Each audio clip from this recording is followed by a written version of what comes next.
Hola oyentes de Radio Sefarad, hoy tenemos el gusto nuevamente de hablar con un amigo de la radio desde Israel, con Marcelo Kisilevsky. ¿Qué tal? ¿Qué tal, Jorge? ¿Cómo estás tú? Muy bien, Shana Tova para vos, los tuyos y toda la gente de tus alrededores.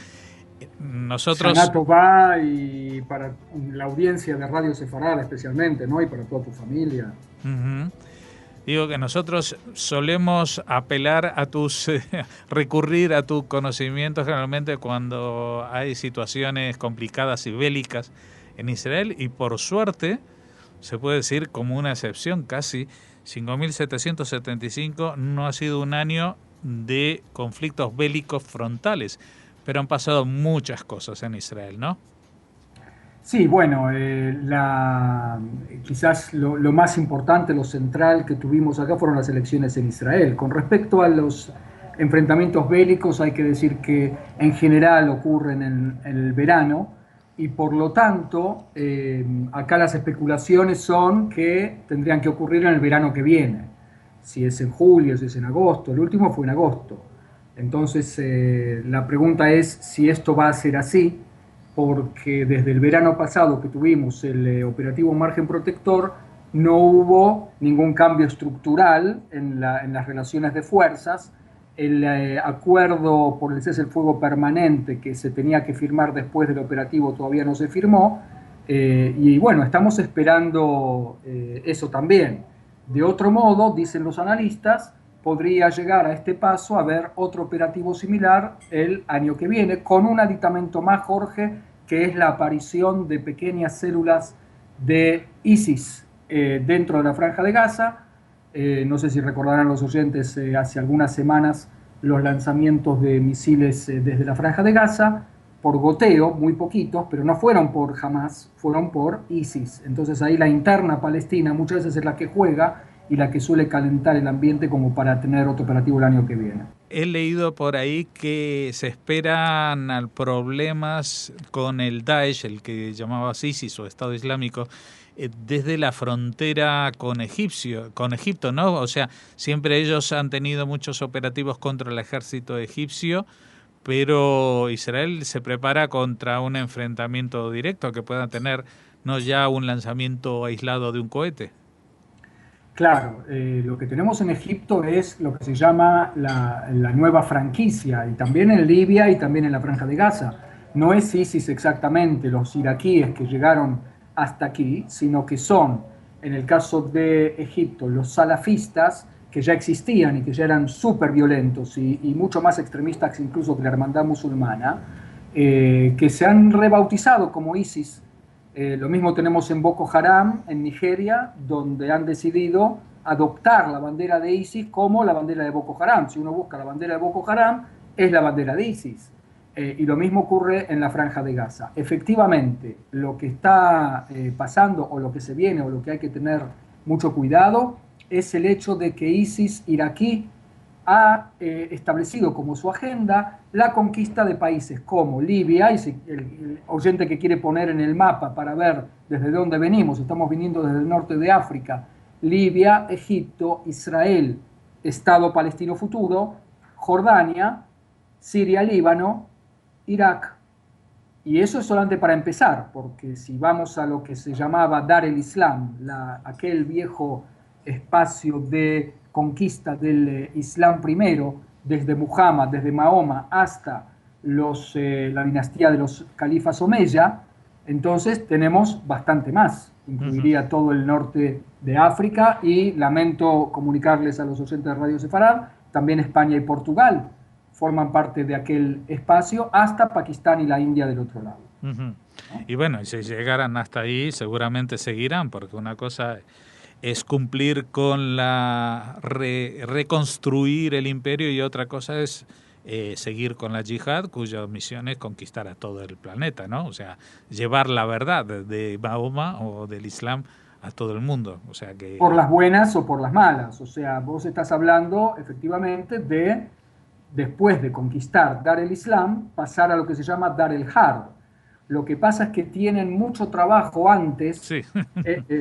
dentro de Dar el Islam, porque no incluye solamente a cristianos, judíos, yehidim y todo tipo de religiones, sino también a los musulmanes apóstatas. La mayor cantidad de víctimas del terrorismo de estas organizaciones renovadas y refortalecidas no son judíos ni tampoco franceses de las revistas de caricaturas, son otros musulmanes a razón en total de 25.000 a 30.000 víctimas fatales por año. Estamos ante una situación muy, muy, muy dura. Ujú. Bueno, pero a mí me gustaría reconducir la charla a Israel. O sea, esto es, Israel está como en un kneidl flotando en una sopa muy revuelta que está muy caliente y de esto somos conscientes. Pero, ¿qué hace Israel para mantenerse intacto de alguna manera dentro de este clima? Claro, bueno, si vamos a, como a un balance del año que acabamos de terminar, como decíamos antes, las elecciones las últimas elecciones en Israel en marzo tuvieron que ver precisamente con una reacción de la sociedad israelí a mantener las aguas calmas, mantener todo como está, no renovar demasiado. Es decir, si lo ponemos en un contexto más internacional que el mero Israel, estamos hablando de una sociedad que reaccionó un poco con miedo a lo que puede llegar a venir.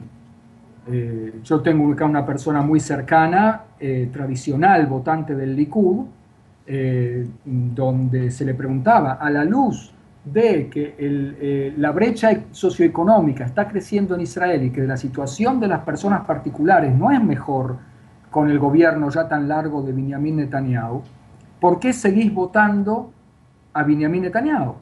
Y la persona contestaba con toda sinceridad, ¿por quién otro quieres tú que yo vote? ¿Quién otro me va a dar, esto es lo que quería decir, ya esto es interpretación mía, ¿quién me va a dar sensación de seguridad? Bougie Herzog. Bougie Herzog es un gran político, a mi gusto personal es mejor que Benjamin Netanyahu, pero no da sensación de seguridad, va a tener que trabajar muchísimo Bougie Herzog para ganar en el plano de la imagen y del carisma y de la popularidad a Benjamin Netanyahu. Sin ir más lejos, Jorge, en las internas del Likud no era el político más querido Benjamin Netanyahu. Y sin embargo lo votan por una cuestión táctica. No ven a otro candidato que pueda vencer en las elecciones. Y a nivel nacional no se lo ve. Luego hay otras cuestiones internas de las que hemos hablado los últimos meses que dan a entender de que a pesar de que Israel en el plano tecnológico, científico, académico es un país brillante, pues tiene zonas oscuras, ¿no? Por ejemplo, el tema de la policía israelí parece que es un tema complicado. El tema de la policía israelí, sí, se han dado varias destituciones que tienen que ver con algo que, bueno, por el otro lado lo podríamos ver como algo positivo y como vos decís, con claroscuros. O sea, el gran problema en las estructuras tradicionales de las Fuerzas Armadas de cualquier país tiene que ver con cómo se han readaptado a los nuevos tiempos en los que hay cero tolerancia, por ejemplo, para fenómenos como el acoso sexual, ¿no? Y personas allegadas a las Fuerzas Armadas me contaban que incluso una amiga que trabajaba, que en su servicio militar trabajó como fotógrafa del ejército, que en el ejército no hay tolerancia para el acoso sexual, y no solamente no hay tolerancia, sino que hay todo un proceso educativo que se hace dentro de las Fuerzas Armadas para lograrlo, para lograr que no haya de repente oficiales que tengan ese tipo de actitudes con sus subalternas. En la policía, en cambio, no se había dado este proceso y entonces depende de la buena voluntad de cada oficial o de cada comisario si tiene cero tolerancia o no. Cuando en los años 40, 50, 60, por no ir más lejos, se trataba de una norma donde las chicas, lamentablemente, se callaban la boca. No es que hoy en día hay más acoso sexual, no hay más acoso sexual, incluso yo diría que quizás hay menos. Lo que pasa es que ahora las mujeres hablan, lo cual es una gran noticia, ¿no? Ujú. Y aparte del tema de las mujeres con la policía, ¿no tiene algo que ver el hecho de que en las últimas décadas también ha surgido grupos de crimen organizado, de mafias, que a veces cuando explotan los coches antes eran siempre un atentado, ahora ya no se sabe hasta que se averigua, ¿no?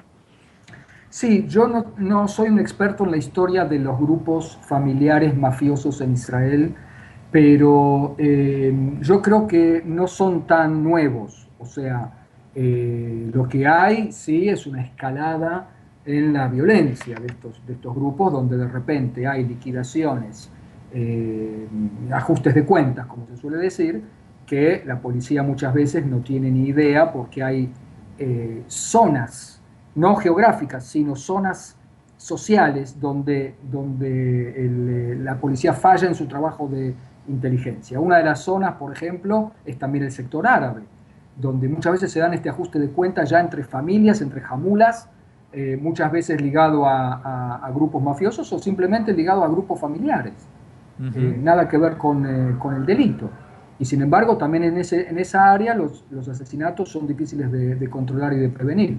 También en el tema de los grupos mafiosos. Y bueno, como en todo el mundo, o sea, eso ya lo podríamos ubicar en la zona de los problemas universales, ¿no? La mujer, el tema de la policía, el tema de los grupos mafiosos, de los grupos de delito que tiene todo país, ¿no? Lo que Ujú. sí podemos estar orgullosos es que esta es una policía menos corrupta que otras, vamos a decir así en términos diplomáticos, ¿no? Ujú.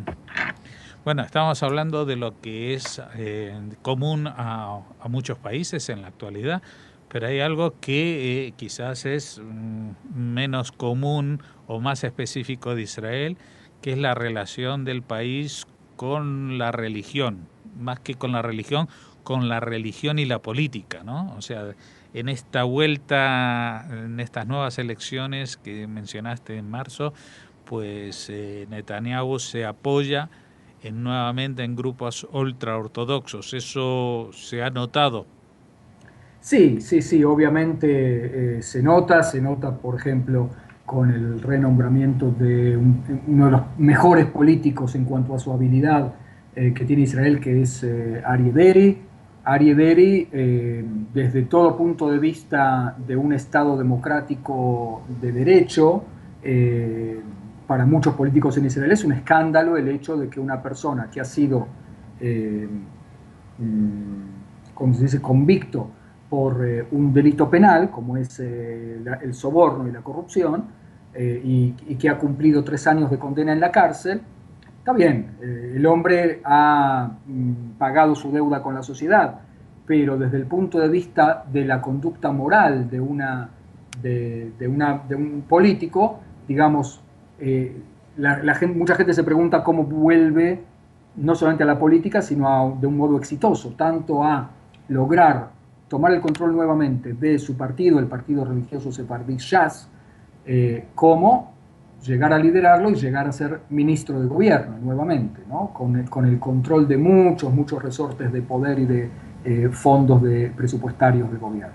Ujú. Luego hay otro tema que es mundial, pero que en Israel, por lo menos para Netanyahu, es una obsesión: Irán.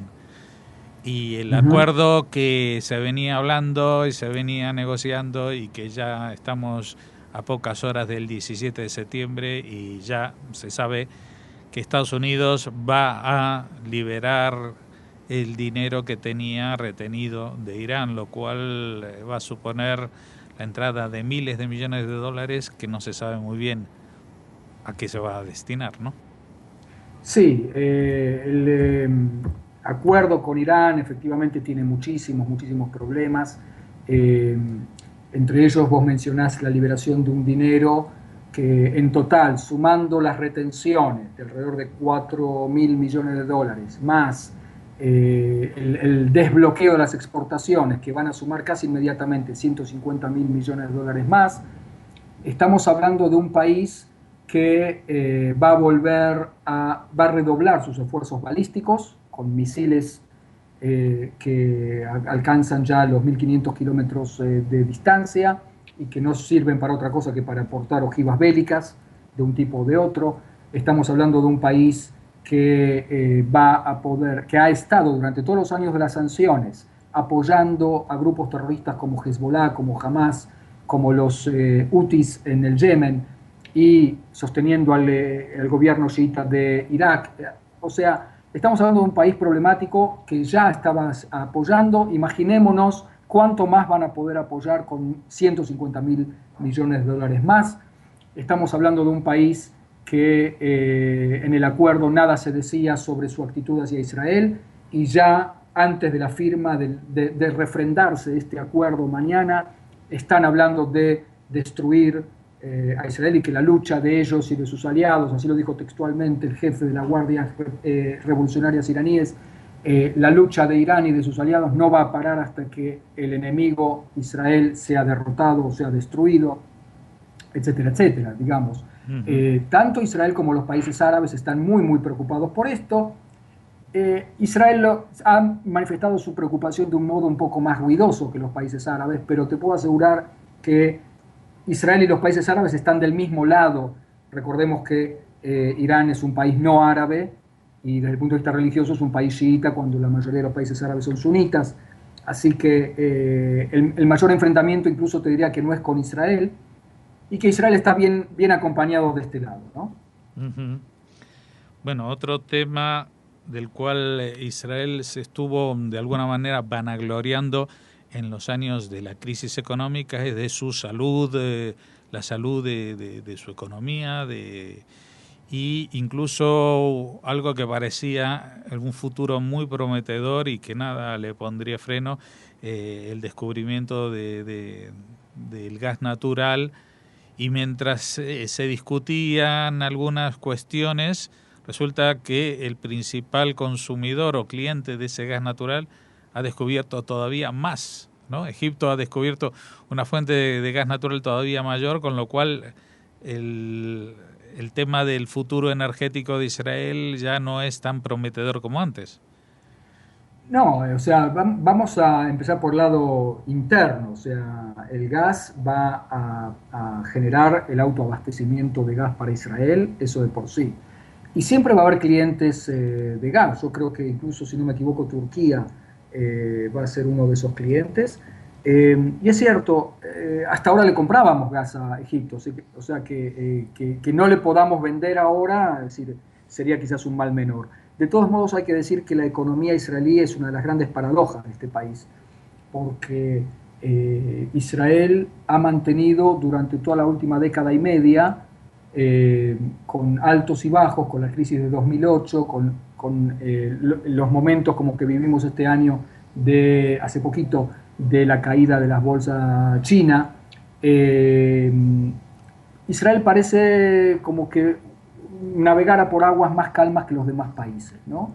Desde el punto de vista de los números macro, Israel se mantiene una estabilidad bastante increíble, ¿no? Entonces, por eso cuando la gente dice, bueno, yo quiero, ante las tormentas que hay acá, tanto de economía como de Islam radical y un montón de problemas que hay, Israel se mantiene como una especie de isla de estabilidad.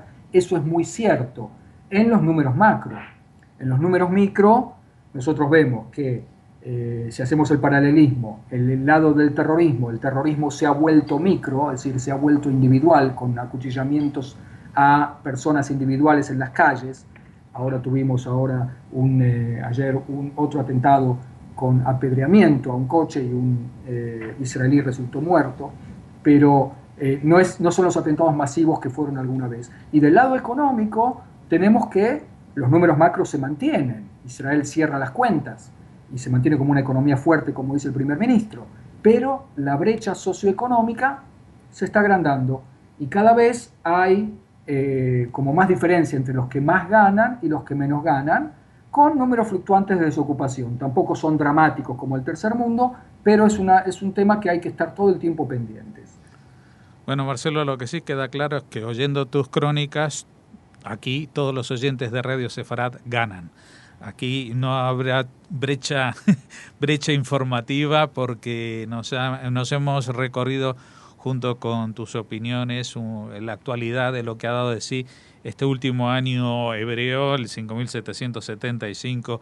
Hemos hecho un balance en muchos de los planos, el de la seguridad, el de la economía, en cuestiones internas de la política y de otros temas sociales. Así que queremos agradecerte y que nos hayas atendido en estos días que son estos días de balance espiritual. Nosotros hemos hecho contigo un balance de otro tipo y te deseamos Gmar Hatima Tová, que seas inscritos en libros de larga vida. Muchísimas gracias por invitarme. Espero que el balance del año que viene pueda ser más optimista, festejando muchas buenas noticias para 5776. Y bueno, Shana Tová y Gmar Hatima Tová para todos.